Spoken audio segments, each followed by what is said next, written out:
我还记得那个就是我智悲光尊者的那个弟子啊，就是什么那个无为盔甲。无为盔甲好像很小的时候呢，有一次那个听说好像在那个地方，就是嘎托的一个这个上师就是嘎托的一个上师，叫做是尼吉尔梅仁增，对。你就是没认真你就是没认真的上师来这个观莲花生大师的定，然后呢，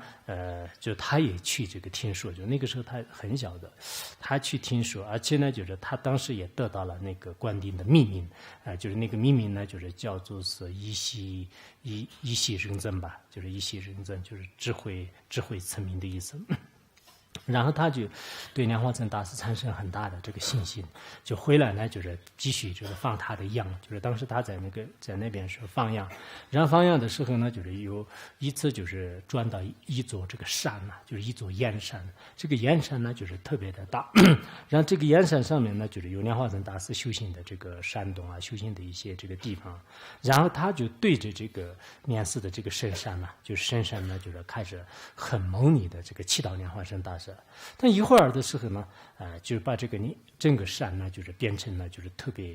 庄严的莲花生大师的这个形象，而且手里呢就是一气可饮，就是持着这个金刚就是在他的这个面前呢，就显得非常非常的这个清澈。然后呢，就是他情不自禁的，就是非常恭敬的开始以这个就是七句祈祷文和就是念思心如来，就是进行这个祈祷。祈祷一会儿的时候呢，就是已经顿然就是消失，顿然消失的时候呢，他就虽然年龄很小，但是呢，好像觉得是各教各派的所有的一切内容的话呢，除了心的本性认识以外呢，就一无所得就全部都没有任何，就当下好像就已经完全的就认识了，就是他的这种这个真正的本来面目。后来好像他在大概就40来岁的时候呢，就是有一些道歌里面的是说了，他就年纪很小的时候都是亲见过这个莲花生大师如何，就有一些那个非常好的那些道歌。自从那个时候以后呢，就是他这个弘法利生的事业呢，就是也很这个顺利就是弘法利生的事业也很这个顺利。所以我想我们的很多的一些高僧大德这个专辑当中在这里面也讲了，就是得加持的、得教愿的，这些是非常非常就是多的。应该我们每一个人不一定就是非常出名，不一定是非常就是有什么这个成就相的。应该大家就是这样一心一意祈祷的话，那就都会得到就是莲寺的就是这种这个不公的这个加持就是不公的这个加持。那么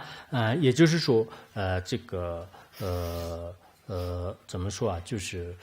就关于就是这些情节的话，那就是在他们各自的这个专辑当中就是会有这个明显的记载。